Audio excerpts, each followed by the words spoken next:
Hey everybody, Dennis from Boas coming at you here today. And today, what I have here in my hand, as always, we will be going over each and every one of these outside. We can get real light on them. Is a Paraguana Peninsula boa that is kind of going into a shed cycle, but still shows a lot of her beauty. And she's got a few more years yet naturally before she can breed, but these are interesting boas. Beautiful boas. All boas are beautiful in my eyes. So I try to get as many different examples as I can because I love them all. You know, it's just amazing. As long as it's locale and pure, it's for me. That way, wise, I don't discriminate at all. For today, of course, like I said, we will be going over these in detail. Each and every snake I show here, once the spring comes, I can get outside. Not in this weather, naturally. Not here where I live in New Jersey, anyway. Not possible right now. The inside lighting, you think it looks good here. This is nothing. This stinks in here lighting-wise. Outside would be much better underneath the natural light. But today's coverage is going to be substrate. I'm going to talk about different substrates that I like, why I like them, ones I don't like, why I don't like them. That doesn't mean it's the only way or the right way. It just means that's how I feel about them, more or less. And I'll go over a few different ones. Of course, before I get started on the topic here, I got to ask you, please subscribe.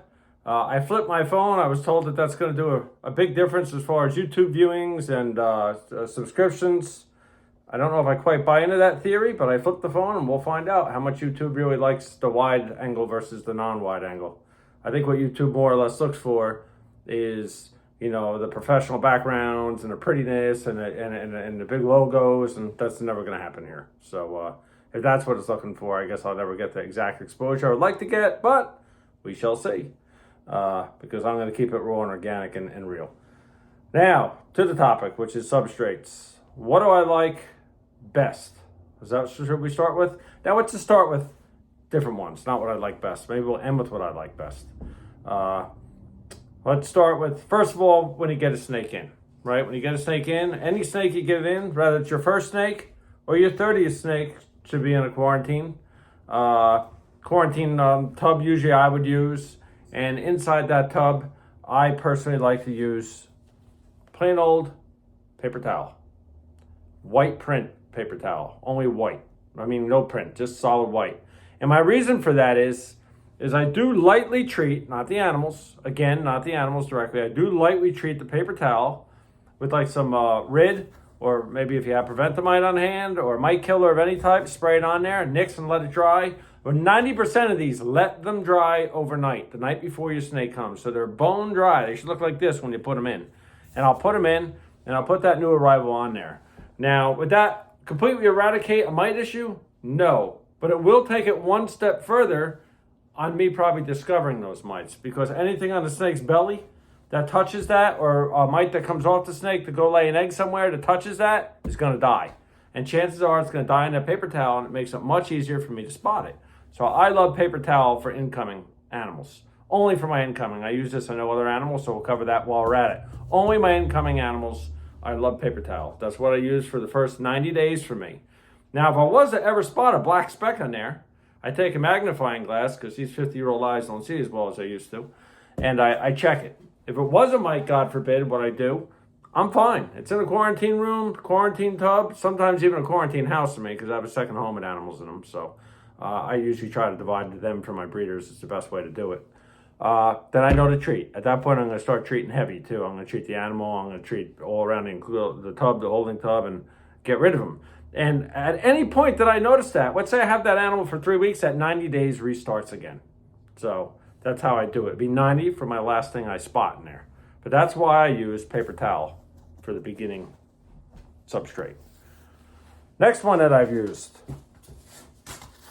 corrugated cardboard. I'm going to say right up front, I use it in some males. Once in a while, like if I have a roll up there, I probably won't be buying this anymore. There's several reasons I don't like about it. The snakes like it probably because they get a little bit of grip on this stuff. But I feel, personally, that the correlations throw my temps off, especially if I'm breeding. It's got to be ripped out like every 10 days or so. And it sometimes even gets nasty before that. So, you know, and I'm fine with that too. I'm fine with doing deep cleaning every 10 days. I'll tell you when I'm not fine. I'm not fine when I have breeding animals. I'm not jerking them in and out every 10 days because this stuff starts molding up and getting nasty. I'm not going to make animals breeding out of greed. Say, oh, I'm just going to leave it nasty so they can breed. Just don't use it. Use something different. And so that's why this is mainly an out for me, except for a few males for what I have left over up there. And I probably won't be getting it no more. Unless my other source dries up for what I'm going to end with and what I like best. So for me, corrugated cardboard, a no-go anymore. Not for me. Another one. Repti bark, right? Good old Repti bark. I think we've all seen this before. I like to scrub it before I go in and use it anywhere. I like to run it through, I shouldn't say scrub it. Run it through a strainer with some water and just make sure that any dust is off. They do a pretty good job right now at the manufacturer with it, but the dust thing, I gotta have them clean because those of us that have been doing reptiles for a while know that any type of dust with the reptiles, it's very bad. It could cause RIs, it could cause you all sorts of nightmares, and as you see, I try to keep all my snakes, and I would say they all are pretty damn healthy. That's another thing. You don't want to, it's just like overfeeding, right? You don't want to add any issues that could be an issue. I'd rather be overcautious than undercautious. Let's put it that way. So I do wash this off, whether it's needed or not, up for decision. Again, it's what I do. I'm not saying it's the right thing. A few other things I'm going to cover that I don't have. Cypress. I used to use Cypress 20 years ago, and Cypress is not bad. I had luck with Cypress back then. Another one I would never use. Some people argue, oh, if it's kiln dried, you can use it. Pine, not for me. No way. Pine ain't going near my animals. Again, just me. I know there's some huge breeders that I can never dream of being their size. Use pine. Kiln dried, they'll tell you it's okay. Not for me. No way. Ain't doing it. They can do it. I mean, you do you, I'll do me. And if I was new and I was watching this channel to learn, I'd probably use caution with pine, especially if I'm a beginner. I wouldn't use it. I just wouldn't use it ever. I wouldn't use it if I've been doing it for 40 years. I will not use pine around my snakes. I can't get any more clear than that. There's no painting a pretty picture around it. That's just me. Not saying you can't, I'm saying I won't. Last but not least for me and what I like the most. You ready? Now you're going to say it's a lot more boring than pine. Newspaper. Love it. And I'll tell you why. My breeding animals, I have good luck on newspaper. I always have. I find it's tolerant to some of the breeding, because during breeding, you're not getting in there and cleaning as much. You're getting up any big stuff you see. You got to remember, at least the way I breed, here comes a whole other topic. My animals are empty. So you're not going to see like big, large poop in there or nothing like that, because it's, they've been emptied out. So that's not really going to happen in my case. And if you were at the, where you have that, reach in and pick it up. I don't mean you have to switch it out right away, but you got to get it out naturally. Because it's somewhat the urates, I think, makes them excited. And even that I wouldn't let build up, because what'll happen if you let it build up too far, as they're spurring and stuff, those urates, they'll break them up and they would get in the air. And again, what's that going to cause? It's a dust, it's an ammonia. I can guarantee you it'll cause you an RI. In fact, in some cases, when I hear these people breeding, blaming it on the temperature, I'd love to take a look in some of their cages. Temperatures can do it too. Of course, if you're dropping too much at night or too long, I'm not arguing that. That can definitely cause an RI, for sure. But I think in some of these cases, I think maybe the urate's being scratched up. It can definitely cause it's nasty. It's ammonia. It's what it is. So it's bad for the lungs.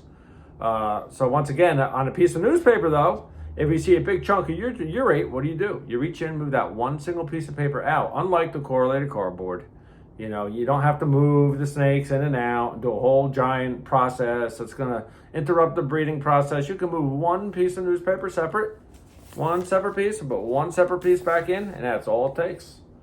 It's that easy. So for me, that's my favorite. I also find my temp control on this, I have the best luck with. I feel the correlations in the corrugated cardboard sometimes messes with my bottom temps a touch. Now, a good sized bulb is going to crush it down, and I know about all that. I just don't like corrugated cardboard, but especially in breeding. I really love the newspaper. I've had great luck with it. I know not everybody will agree.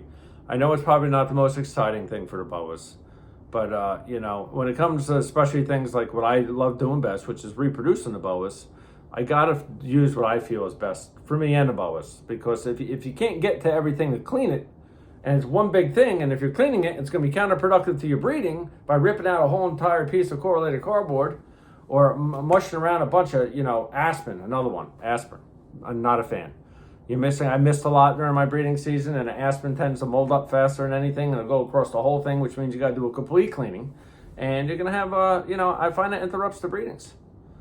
And with that, that's just my favorite thing. Again, if you have absolutely any questions, feel free to post it in the comments. I will answer any and all comments. Again, this is a Paraguay Peninsula boa and female.